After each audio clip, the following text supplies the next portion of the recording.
धर्म, अब जरूरत है लोगों को घर बना के देने की। अब चर्च वो काम करेगी। जिनके घर गिरे हुए होंगे उनको हम पहचान रहे हैं, उनकी वीडियोस आ रही हैं, किसी भी चैनल्स ने डाली हैं, बड़े चैनल्स ने डाली हैं, हम उनकी वीडियोस को सेव कर रहे हैं। अगर कोई व्यक्ति उन तक अब तक नहीं पहुंचा होगा, उन तक कांटेक्ट किया जा रहा है। चर्च उनको घर बना के देगी, पक्का लेंटर वाला घर बना के देगी।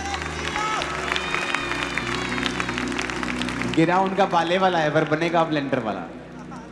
हालेलुया। तो सब बातें मिलकर भलाई को पैदा करती। आमीन। तो मेरा विश्वास है आप लोग भी जो ऑनलाइन हैं, जो यहां मौजूद हैं, आप प्रार्थना करेंगे कि हम ये काम कर सकें। आप ये प्रेयर करेंगे कि परमेश्वर रास्तों को खोले, इंतजामों को करे। आमीन। लेकिन एक सबसे इंपॉर्टेंट काम है जो आपने करना है। चर्च उनके लिए खड़ी है जो लेस प्रिविलेज्ड हैं, जिनको दुख मिला, जिनको मुसीबत आई, वो हमेशा चर्च उनके साथ खड़ी होगी। मैं तो ये प्लान कर चुका हूं, हम बोट्स भी अपनी ले लेंगे, सामान भी अपना ले लेंगे, बड़ी बड़ी मशीनरी भी अपनी लेंगे। ये कभी नेचुरल डिजास्टर किसी भी जगह होता है तो ये चर्च हमेशा, क्योंकि चर्च की टीम्स हर जगह हैं, हर जगह ब्रांच है, हर जगह लोग हैं, हर जगह अंकुर मिनिस्ट्री की सारी ब्रांचेस की वजह से वो लोग, वो लीगल कमेटीज, वो सब एक्शन कमेटी, वो सब जगह बनी हुई हैं, वो सिस्टम सारा बना हुआ है। मणिपुर में हम काम क्यों नहीं कर सके इतना? क्योंकि मणिपुर में चर्चिस नहीं थी हमारी, और मणिपुर में जाने नहीं दिया जा रहा था। बोल के क्या फायदा होता? कोई फायदा नहीं होता। कोई 4 वर्ड नेगेटिव बोलता तो उसका कोई फायदा नहीं होता। लेकिन अब वहां भी हम चर्चिस को ओपन कर रहे हैं। तो चर्च से क्या होता है कि आपकी टीम होती है जिससे आप कांटेक्ट कर सकते हैं। कई जगह पे आप कांटेक्ट करते हैं, आपके पास कुछ विश्वासियों के नंबर होते हैं, जब आप कांटेक्ट करते हैं वो कहीं और मिल रहा है, किसी का फोन नहीं लग रहा, कोई और बात कर रहा है, कोई समझ नहीं आ रहा। लेकिन पंजाब में हर जगह लोग होने की वजह से, विश्वासी चर्च के मेंबर्स होने की वजह से हर नुक्कड़ तक पहुंचा गया, गांव तक पहुंचा गया, जहां कोई नहीं पहुंच सका वहां तक भी पहुंचा गया। खुदा की तारीफ करते हैं इन सब बातों के लिए। हालेलुया। और मेरा बिलीव है कि जो घर बनाने का काम है वो अगले हफ्ते से शुरू हो जाएगा। लोगों को हमने पहचानना शुरू कर दिया है। तो एक और इंपॉर्टेंट काम जिसकी मैं बात कर रहा था, आप प्रार्थना में लगे रहिए। चर्च के लिए प्रार्थना कीजिए, मेरे लिए प्रार्थना कीजिए, दूसरी स्टेट्स के लिए प्रार्थना कीजिए। यीशु मसीह का काम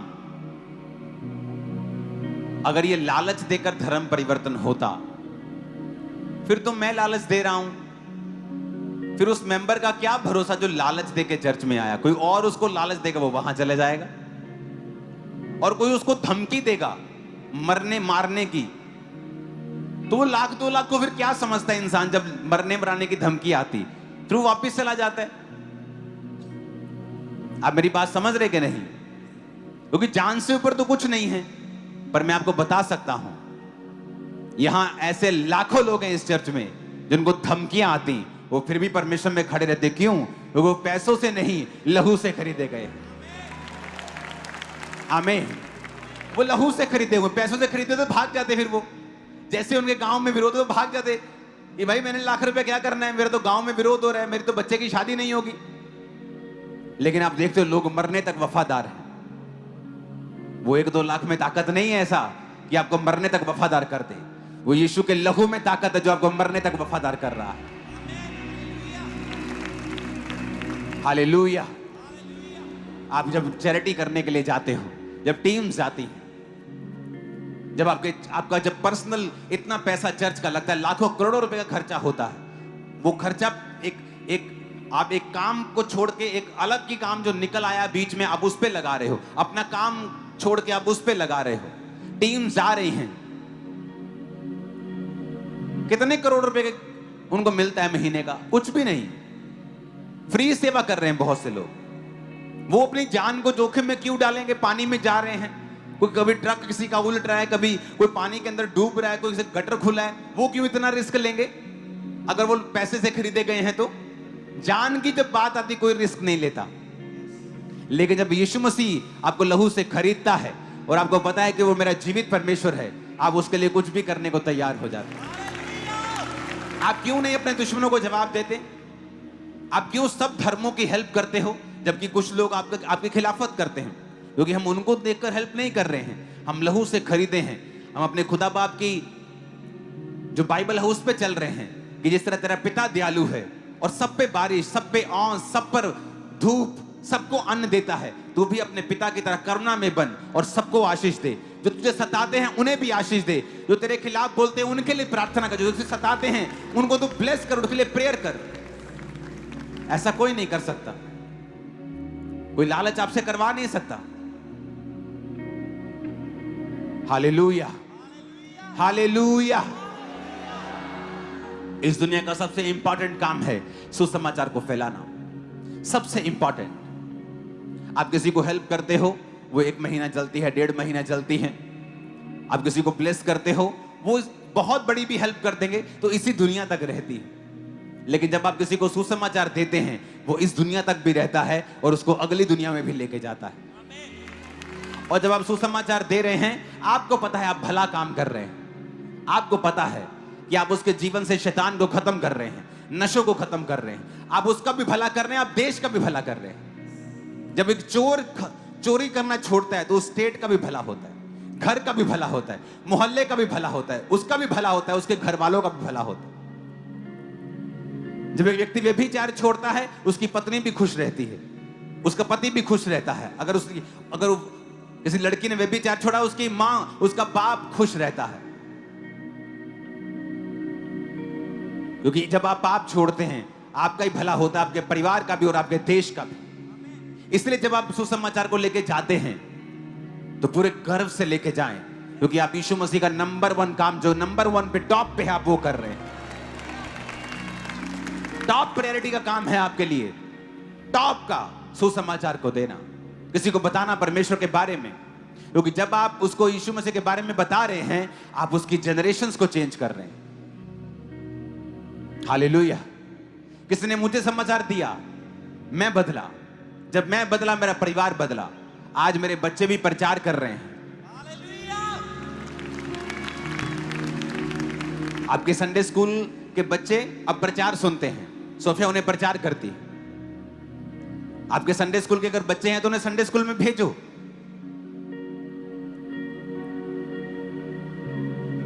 ये वीडियो है कि फोटो है?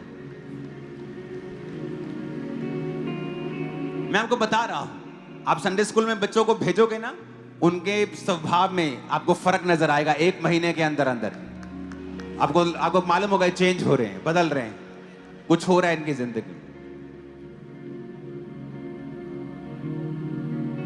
हम भी अपनी लाइफ सेम डैनियल की तरह ही रखेंगे तो परमेश्वर हमें ब्लेस करेगा, ऊंचा करेगा और हमें अपनी सारी प्रॉब्लम से बाहर निकालेगा। तो डैनियल के ऊंचा होने का दूसरा रीज़न ये है, वो परमेश्वर का भय मानता था। तो अगर हम प्रार्थना करेंगे, परमेश्वर का भय मानेंगे, तो हमारे अंदर विजडम आएगी और हम परमेश्वर के हर एक काम को पूरा कर सकेंगे, जैसे डैनियल ने किया। जैसे कि परमेश्वर के वचन में लिखा है, भजन संहिता 9:10 में, यहोवा का भय बुद्धि की शुरुआत है। तो डैनियल यहोवा का भय मानता था, इसलिए परमेश्वर ने उसे बुद्धि के साथ भी ब्लेस किया। जब वो जोर से ये चढ़ जाएगा इंटरनेट पे। अब आपके बच्चे सुनेंगे, ब्रांचेस के बच्चे सुनेंगे, इवनिंग ब्रांचेस के बच्चे सुनेंगे। जब बच्चे सुनेंगे प्रीच को, उनके जीवन में काम होगा।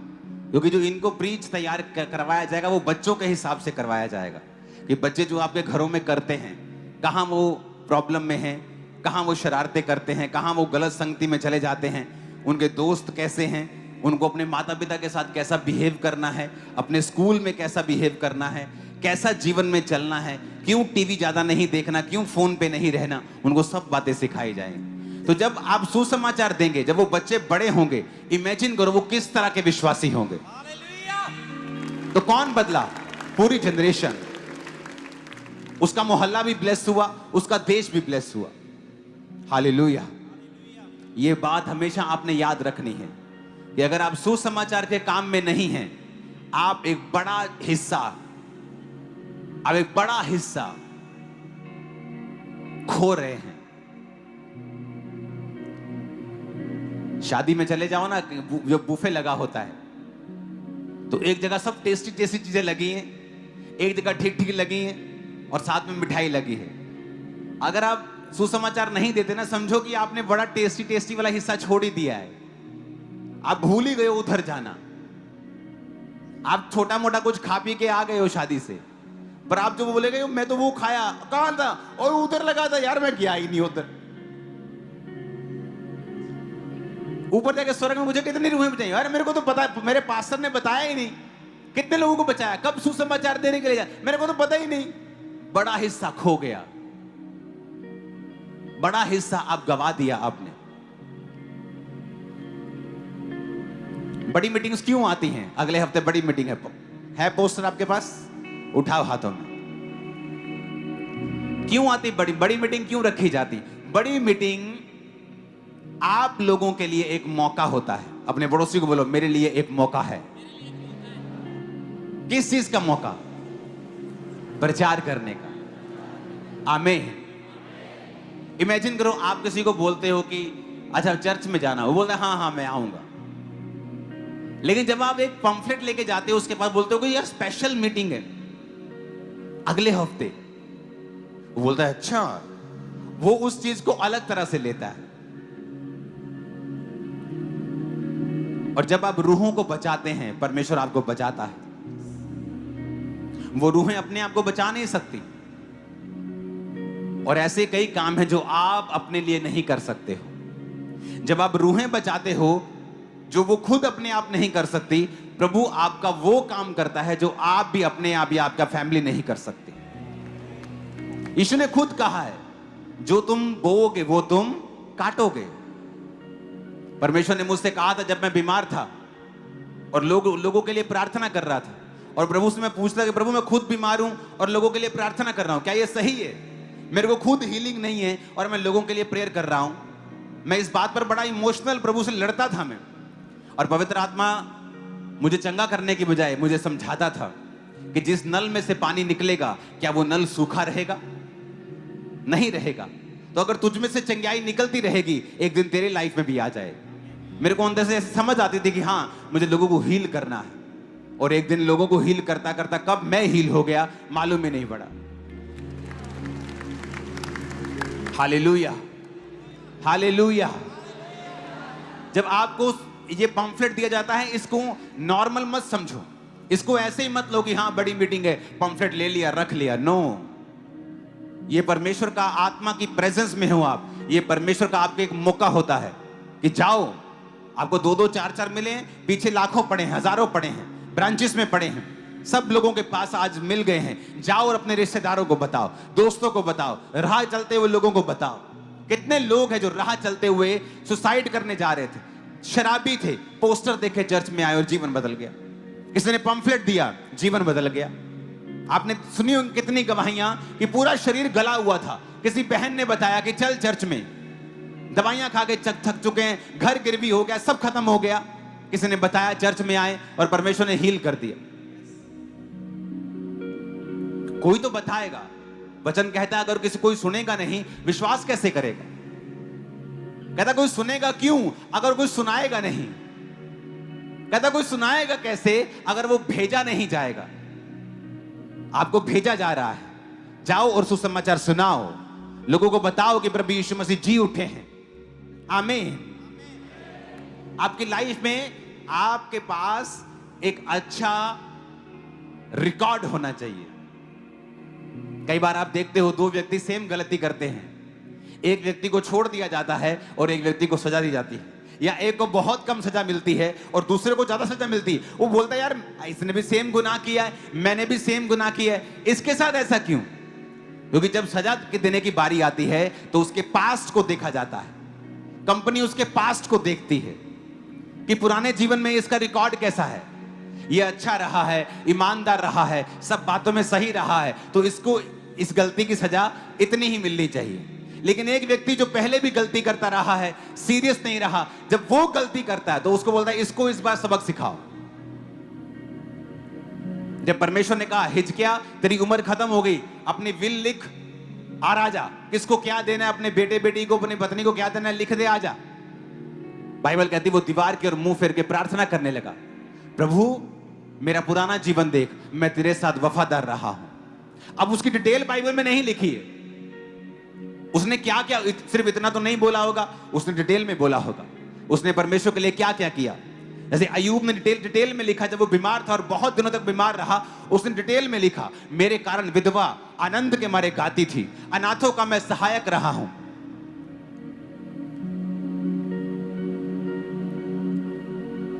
जो परदेसी थे मैंने जानबूझकर उनका हाल पूछ लिया।